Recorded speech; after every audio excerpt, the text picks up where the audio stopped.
محمد سمیع اللہ صاحب کا سوال ہے کہ آج کے شدید مہنگائی کے دور میں 100% حق حلال کی روزی کمانا کیسے ممکن ہے جبکہ بچوں کی تعلیم، مکان کا کرایہ وغیرہ وغیرہ۔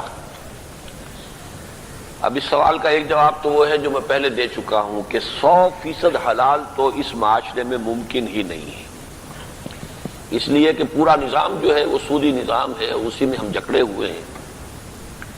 البتہ یہ کہ اس میں ہمیں حلال، زیادہ سے زیادہ حلال کمانے کی اور کھانے کی کوشش کرنی ہے، اور گاڑھا جو حرام ہے اس سے اپنے آپ کو نکالنا ہے رفتہ رفتہ۔ اس جدوجہد میں جو شخص لگا ہوا ہے، اگر اللہ کے علم میں ہے کہ یہ جو کچھ اس وقت جس درجے بھی اس خرابی میں ملوث ہے یہ بالکل مجبوری کی حالت میں ہے، تو یہ معاملہ اس کا اور اللہ کے درمیان ہوگا۔ اللہ اس کی مجبوری کو جاننے والا ہے، وہ اسے معاف کرے گا۔ لیکن اس کا نتیجہ یہ نہیں ہے کہ جو صریح حرام چیزیں ہیں وہ بھی ہم حلال کر لیں۔ مثلا یہ کہ کوئی شخص اسی کی بنا پر رشوت لینا شروع کر دے، وہ جائز نہیں ہوگا۔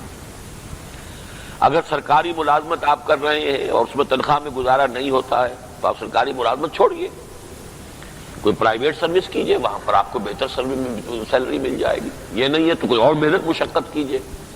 اس دلیل کے تحت کہ چونکہ مکان کا کرایہ بھی ہے اور بچوں کی تعلیم بھی ہے اور میری ملازمت جو ہے اس میں تو تنخواہ مجھے اتنی مل رہی ہے تو میں اس میں گزارا نہیں کر سکتا ہوں، تو اس سے میں رشوت کو اپنے لیے حلال کر لوں، یہ بات غلط ہوگی۔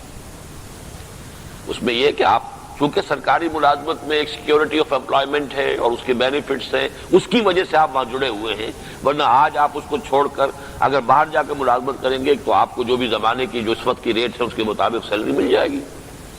لہذا اس معاملے کے اندر اس حد تک اس کو پھیلا لینا جائز نہیں ہوگا۔